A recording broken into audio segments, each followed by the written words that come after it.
In the early hours of a tense dawn, sirens echoed in southern Russia. It was not a common alarm. It was the foreshadowing of one of the boldest attacks ever recorded in this war. Ukraine has launched a massive, unheard-of scale and boldness. 117 simultaneous drones, crossing enemy airspace with a single goal, achieving the heart of Russian military power. 4 Russian air bases were hit almost at the same time.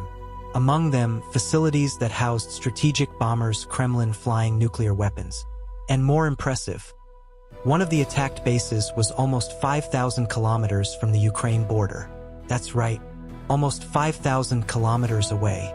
An attack that surprised even the most experienced military analysts. A clear message: Kyiv is not just resisting. It is showing that it can also attack deeply. Moscow's reaction came hours later, with Vladimir Putin himself climbing the tone as it has not been seen for a long time.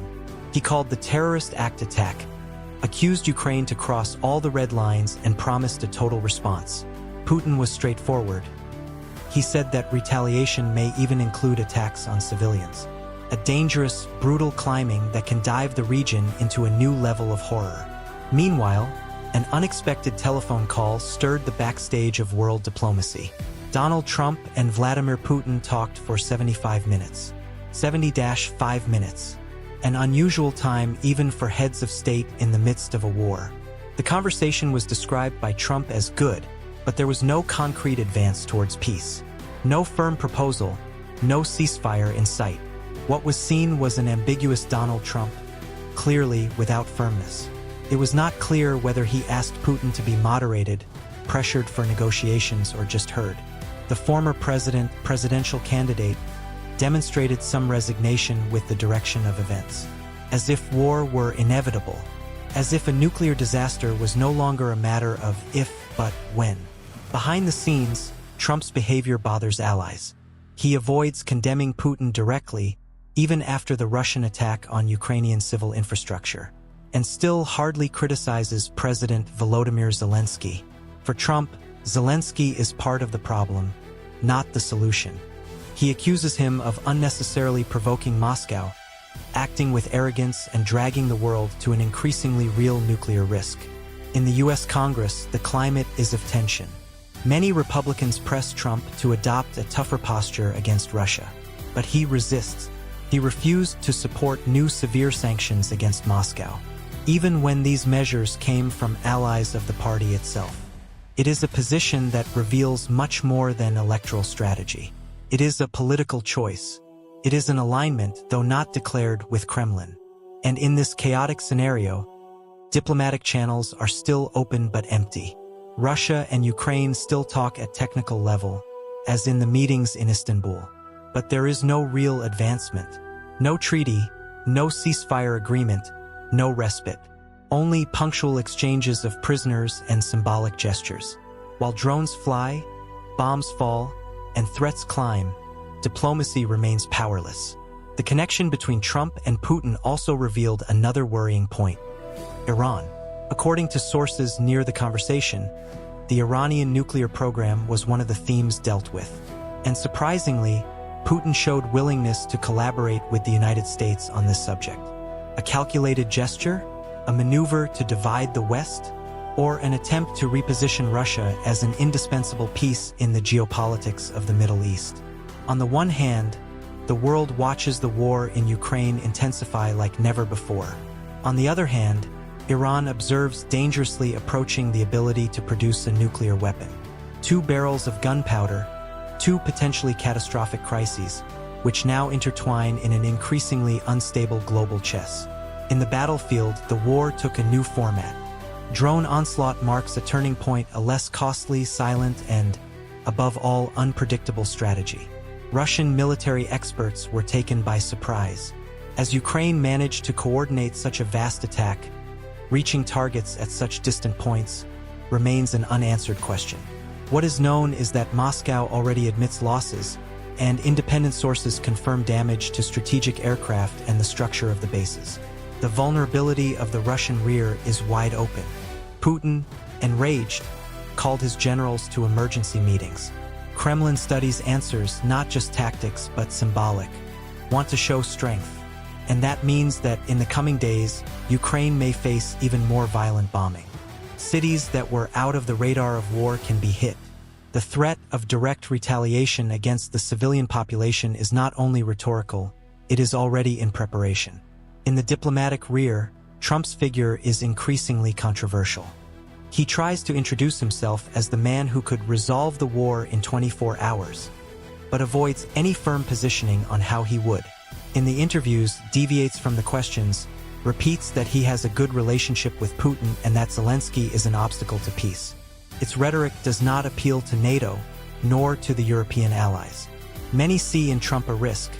A possible return from it to the US presidency may mean the removal of military support from Kiev, or at least a weakening of this support. Meanwhile, Ukraine continues to depend on the sending of Western weapons to maintain its resistance. But with the United States divided politically and with Europe dealing with their own internal crises, the flow of aid begins to show signs of tiredness. And that's where Russia sees an opportunity. If you can resist until the end of 2025, you can bet on weakening international support to Ukraine and a total offensive. At the same time, Trump's dubious posture regarding Putin raises another question. How far does this good personal relationship go? In public, Trump avoids harder criticism of the Russian leader. Private, according to nearby sources, maintains indirect contacts with Kremlin advisors. There is no proof of connivance, but the signs generate discomfort. The war has become a stage of obscure alliances, overlapping narratives, versions that compete with each other. Zelensky, in turn, does not hide the discontent. In recent pronouncements, he implied that Trump is sabotaging peace efforts, and that his statements feed Russian aggression. The Ukrainian president is isolated. It has the support of the European Union, yes, but knows that without Washington, its margin of maneuver is limited. With each passing day, the pressure on him increases to accept territorial concessions, something that so far he vehemently rejects. Behind the scenes, some diplomats try to keep a minimum negotiation channel alive. Sources linked to technical meetings in Istanbul state that there is dialogue, but all stagnant. Not even the mediation of countries like Turkey or China has had an effect. The only practical advance so far was the exchange of prisoners, something that does not change the course of the war, only offers momentary relief to the families involved. In this chaotic chess, the Iranian element emerges as an unexpected aggravating. Iran's nuclear program has advanced silently in recent months. Sources of American intelligence confirm that Tehran already dominates all stages of uranium enrichment needed to make a bomb. And although it is still missing the wisdom itself, time is running out. And that's where Russia comes in. Putin's willingness to collaborate with the United States in negotiations with Iran is at least strange. Why would someone who is at open war against the West accept to intermediate with a hostile regime like the Iranian? Some say it is a diplomatic trap. Others see Russia's attempt to gain time, divide the focus of Western powers, and, perhaps, gain new economic concessions. Meanwhile, the world is balanced on a tightrope. On the one hand, a bloody conflict in Ukraine, increasingly unpredictable. On the other hand, the shadow of a nuclear Iran, with the potential to destabilize the entire Middle East. And at the center of all this, Trump, a former president who, even out of office, influences the global board like few. With the entire planet on alert, the Ukrainian attack with 117 drones was not just a military coup. It was a message. And this message echoed far away.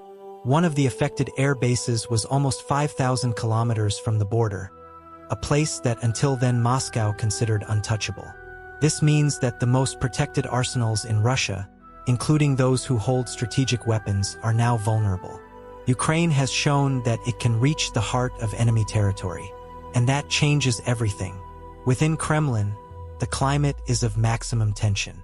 Nearby sources report that Putin would have shouted with generals at closed meetings, charging immediate answers. The pressure on the high military commands increased. It is not enough to retaliate. The president wants to send a message. Show that no one challenges Russia impunity. Russian intelligence already works with hypotheses that include the use of weapons of greater destructive power. There is still no talk about nuclear weapons, but the line that separates the conventional from the extreme has never been so faint. Putin has already classified the attack as a coordinated terrorist act with the West. According to him, the West would be using Ukraine as a puppet to test the limits of Russian patience. This narrative has a clear purpose: to justify a climb. Analysts warn that Ukrainian civilians may be the next targets not by error, but as a large-scale intimidation strategy. It is the logic of fear, and the whole world is watching in real time. In the midst of this scenario, the connection between Trump and Putin throws more gasoline in the fire. It was 75 minutes of conversation, an unusual time for a dialogue between two leaders outside of formal position. Trump described her as good, but the actual content of the conversation remains obscure. There were no public appeals for peace. There were no signs of moderation. Trump preferred to criticize Zelensky once again and claim that Ukraine is pushing the world into the abyss. The words of the former president fell like a bomb in the Ukrainian parliament. Deputies accused Trump of acting as Kremlin spokesman. Some analysts suggest that the connection was, in practice, a demonstration that Putin still has important allies, even within the United States. And this is no little. Trump's refusal to support new sanctions against Russia, including when proposed by his own Republican allies, confirms the reading that his foreign policy would go a different way if he returns to the presidency. A path that ignores multilateral agreements, despises historical alliances and privileges personal relationships, often with authoritarian leaders. Still, the phone call brought an unexpected turnaround: the discussion about Iran. According to Trump's surroundings, Putin would have signaled willingness to collaborate with the United States to contain the advance of the Iranian nuclear program, a gesture seen with suspicion by European diplomats. Why would Putin do that now? Was it an attempt to relieve pressures, or a play to divide the focus of the West in full climbing in Ukraine? What is known is that the world walks through an increasingly thin line. The war in Ukraine is far from over, and with the massive attack with drones, it enters a new phase. A phase of extended range, veiled threats, and even higher risks to the civilian population. The winds of the war are blowing stronger. The risk of a nuclear catastrophe, which looked like an exaggeration for months, now gains real contours. With Iran about to become a nuclear power, with Russia threatening total retaliation, and with the United States divided internally, international diplomacy faces one of the most delicate moments since the Cold War. And at the center of this storm, Donald Trump, a man who, even out of power, can alter the direction of global geopolitics with a single telephone connection. Someone who refuses to choose sides clearly, who attacks allies and softens opponents. A former president who positions himself as a mediator but acts as provocative. The truth is that the war in Ukraine is no longer just between Russians and Ukrainians. It is a global conflict, a brutal game of interests, egos, and threats. And what happens in the coming months can define the course of the century. Meanwhile, the Ukrainians prepare for the worst. Each night, the sound of anti-aircraft alarms echoes through the cities. Whole families sleep in shelters. Children learn to recognize the sound of drones even before learning to read. It is the new reality. War now has no more borders, and the world observes restlessly, knowing that one false step, an extra missile, an ill-estimated decision, an immense response can put everything to lose.